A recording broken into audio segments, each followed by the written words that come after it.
नीट paper फुटीच्या संदर्भात अत्यंत महत्त्वाची आणि मोठी अपडेट समोर येते। टेलिग्राम ॲपच्या माध्यमातून आरोपी विद्यार्थ्यांपर्यंत पोहोचत होते। टेलिग्राम ॲपच्या माध्यमातूनच आरोपी एकमेकांच्या संपर्कात होते अशी माहिती आता समोर आली आहे। आरोपी मनीषा वाघमारे पुण्यामध्ये ॲडमिशन कन्सल्टन्सी चालवायची अशी धक्कादायक माहिती देखील आता समोर आलेली आहे।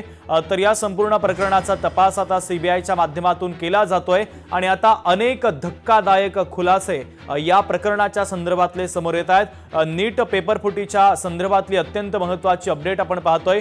टेलिग्राम ॲपच्या माध्यमातून आरोपी विद्यार्थ्यांपर्यंत पोहोचत होते आणि आरोपी सुद्धा एकमेकांच्या संपर्कात याच ॲपच्या माध्यमातून होते अशी धक्कादायक माहिती आता तपासाअंती समोर आलेली आहे।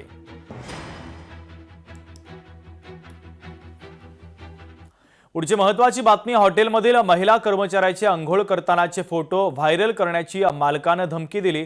धमकी देत हॉटेल मालकाने लैंगिक अत्याचार केला। बुलढाण्यातील धक्कादायक घटना आता समोर आलेली आहे। तर आणखीन एक महिला अत्याचाराची घटना घडलेली आहे।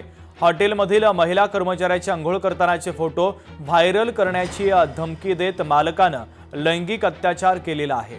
बुलढाण्यातील ही धक्कादायक घटना आता समोर आलेली आहे।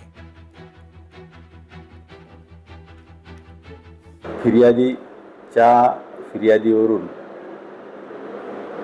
यातील आरोपीने तिचा विनयभंग केला, त्याचप्रमाणे जातीवाचक शिवीगाळ केल्याच्या फिर्यादीवरून पोलीस स्टेशन शेगाव शहर येथे अपराध क्रमांक 304/26 कलम 74, 75, 76, 77, 78, 115(2), 296, 351(2) भारतीय न्याय संहिता तसेच RW 31 W112 31 R S 32 VA अनुसूचित जाती जमाती प्रतिबंधक कायद्यानुसार गुन्हा दाखल झालेला असून यातील आरोपी अटकेत आहे।